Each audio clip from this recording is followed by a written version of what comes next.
Hoy invitamos al hombre ideal para hablar de estos temas y que nos explique un poco más la asistencialidad de este programa para las pymes. Es Martín Berardi, es director general de Ternium Siderar, y de alguna manera, el que fue protagonista del seminario, creo que puede hacer un balance de estos 10 años y de cómo funcionó el programa, que es lo que básicamente nos interesa. Bueno, en primer lugar, José Antonio, muchas gracias por la invitación y darnos Martín, al contrario, la oportunidad de difundir un poco lo que hacemos. ¿Cómo empezó el programa? Empezó en el 2002 como una necesidad. Nosotros habíamos perdido prácticamente la mitad de nuestro mercado. Claro. Recordá que en el 99 devalúa Brasil, Argentina se mantiene en la convertibilidad por 3 años, una ventaja de tipo de cambio 3-1, arrasó con el sector y terminó con la crisis financiera institucional del 2001. Entonces nos dimos cuenta de que se desplomó la industria y se desplomaron las pymes. Perdimos la mitad del mercado, claro. Así de simple. Entonces de una necesidad nació en toda claro. crisis hay una oportunidad, dice la vieja frase, y así fue.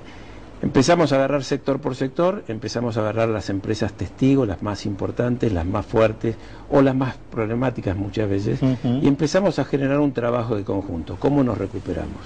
Asistencia financiera, asistencia industrial, asistencia institucional y asistencia comercial. Primero, asistir cómo poner en funcionamiento nuevamente el aparato productivo. ¿Cómo generar confianza? Y creo que las claves fueron dos. La primera es que fue una señal de liderazgo, es decir, el top management, es decir, los líderes de nuestra organización dijeron, esto es importante. El otro día mencionabas el encuentro ProPymes en el Hotel Hilton. Ahí asiste el doctor Pablo Roca, que es el líder de la organización Techin, que dice, esto para mí es importante. Ese es el mensaje que pasa. Y es importante para mí en Siderar. Primer punto, liderazgo. Segundo punto, asignar recursos específicas. Nosotros creamos la gerencia ProPymes, gente que está exclusivamente dedicada a implementar un programa que es muy complejo, hay que entender muchas empresas y bueno, se ha ido agregando herramientas, se ha ido volviendo cada vez más complejo, yo diría cada vez más exitoso, pero cada vez implica un trabajo importante de base. Y el tercero es la generación de confianza. Muchas veces encontrábamos desconfianza, es decir, bueno, me van a contar las costillas. No, la idea es, vamos a trabajar en equipo. Hay cosas que una empresa pyme no puede hacer. No puede el dueño que hace un poco de todo sentarse a diseñar un programa de capacitación para su gente. No puede el dueño de una pyme posiblemente encarar un programa institucional con buena relación, articulación público-privada. No puede, a veces le cuesta asociarse entre otras pymes para generar una fuerza de cámara. Todas estas cosas son las cosas que nosotros empezamos a ver como una oportunidad. Martín, te hago la pregunta y vamos a un corte. Hay como, por experiencia histórica, las pymes, que son empresas familiares, algunas han alcanzado a profesionalizarse, la mayoría no. Son víctimas en general de estos procesos de ajustes, de crisis y ajustes cíclicos que ha tenido la Argentina hasta ahora, y en general no hubo políticas públicas que la terminaran de defender. Las empresas líderes, las multinacionales argentinas o las grandes empresas industriales, deben jugar un rol. ¿Y cómo deberían hacerlo? Hacemos una pausa y la respuesta de Martín Berardi.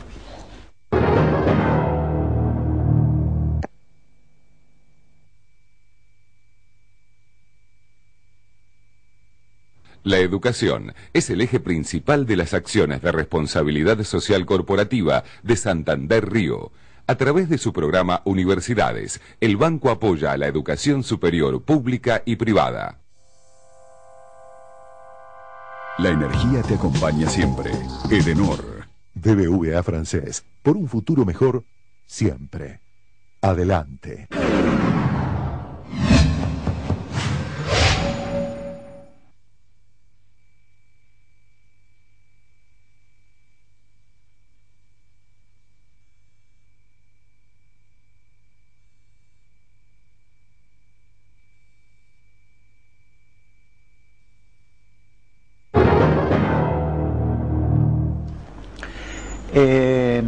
Justamente Paolo Roca decía en este seminario, daba un ejemplo.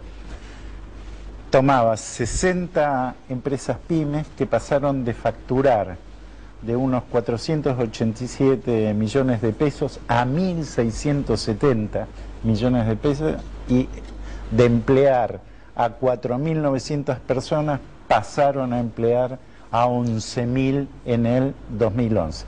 Evidentemente, por lo menos un sector de estas pymes industriales tuvo un crecimiento fuerte en estos años de crecimiento fuerte del país.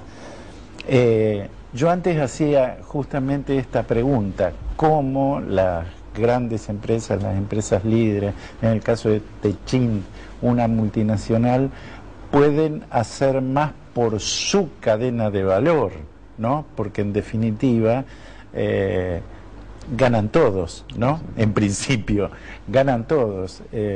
Y el propio Roca daba un ejemplo con la adquisición de la siderúrgica brasileña Usiminas, con la participación en la futura gestión de Usiminas, que de alguna manera también ofrecía otra oportunidad, otro escenario para esta cadena de valor, ¿no? Sí, así. Bueno, a ver, ¿cómo fue el caso de ustedes? Tu primera pregunta, ¿es una necesidad, es una obligación? Yo creo que es ambas cosas. Yo creo que articular la cadena de valor hacia la competitividad del conjunto.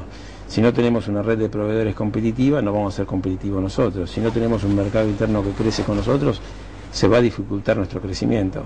Y hay cosas que solo las empresas grandes las pueden hacer. La historia de las pymes en Italia son pymes que crecen alrededor de la Fiat, que crecen alrededor del Ansaldo, que crecen alrededor de la Dalmine, que crecen alrededor de las empresas grandes, desarrollan un expertise y creciendo con esa empresa después pueden exportar su expertise. Y este es un poco el caso que nosotros estamos viendo. Ya estamos compartir el negocio además, ¿no? Es decir, no quedar fuera.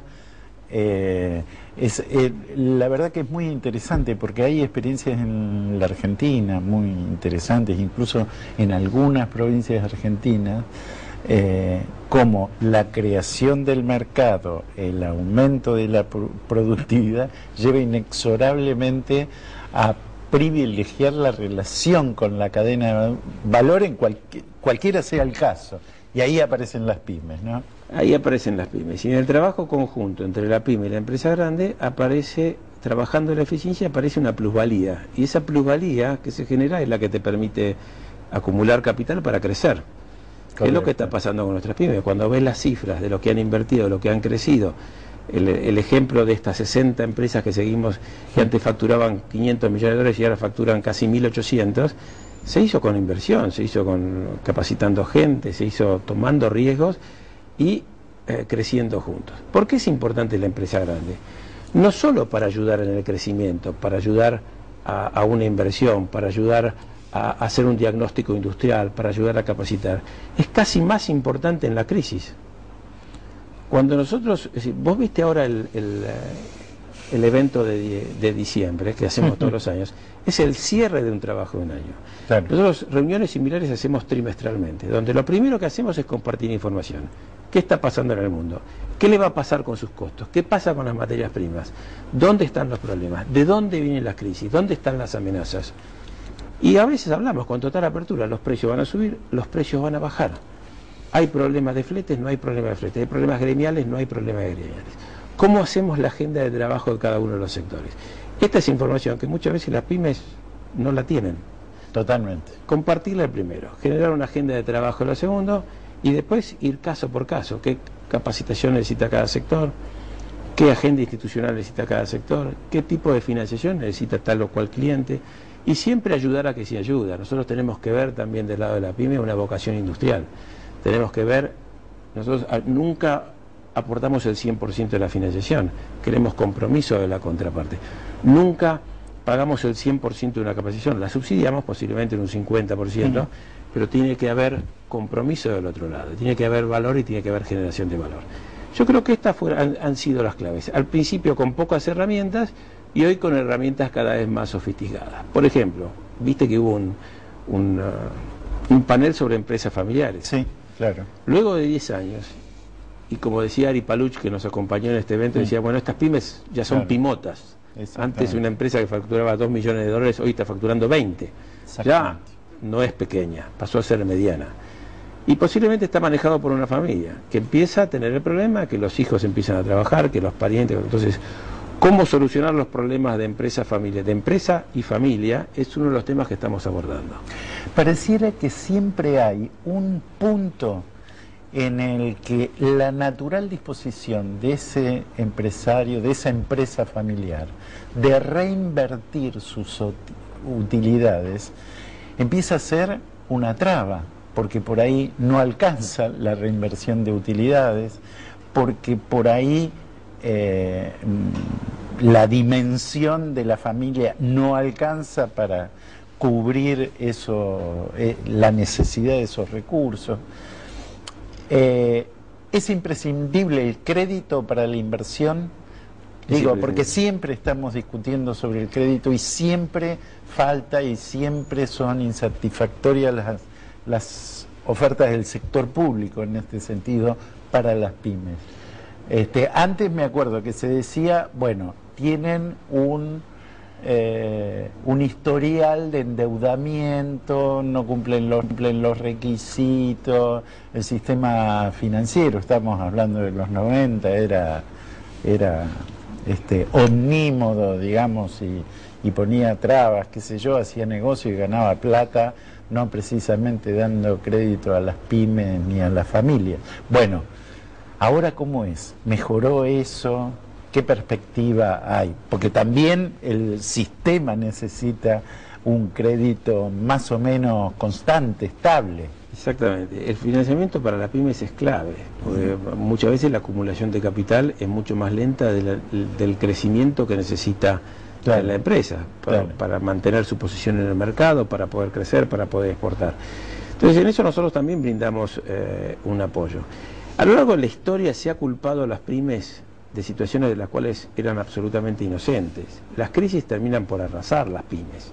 La pyme no tiene la fuerza, si no tiene la articulación con una empresa grande, la pyme es literalmente arrasada, no tiene la fuerza. Claro, es víctima. Es víctima. Entonces a veces se ha tomado decisiones de decir, bueno, no se puede financiar a las pymes porque terminan no pagando. No, un momento, se ha creado una condición muchas veces en los ups and downs de la economía argentina, se han generado crisis que una pyme no podía atravesar, no que no sean sujetas de crédito, son perfectamente sujetas de crédito. Y hay muchos líderes de empresas pymes que yo los catalogo de próceres, son tipos que han apostado todo lo que tenían por lo que tienen. Claro. Entonces, apoyar esa cultura industrial es clave, y ahí está la fuerza de la generación de la pyme, es de un fundador. La pyme nace con la idea de un fundador que apuesta todo por un proyecto. Entonces, apoyarlos me parece una necesidad. Y aparte, las pymes son las que más empleo generan, muchísimo más de lo que generan las empresas grandes, contrariamente a lo que uno inicialmente tiende a pensar. Sí, no, parece fundamental. El proceso, creo, 2008-2009 fue bastante ilustrativo. Aún con los problemas macroeconómicos que tuvo la Argentina, el hecho de que no hubiera una generada suspensión o desempleo en las pymes creo que aseguró la preservación del empleo en ese momento, ¿no? Bueno, ese fue uno de los temas abordados en el 2009. Es decir, a nosotros las ventas internas en los primeros 6 meses del 2009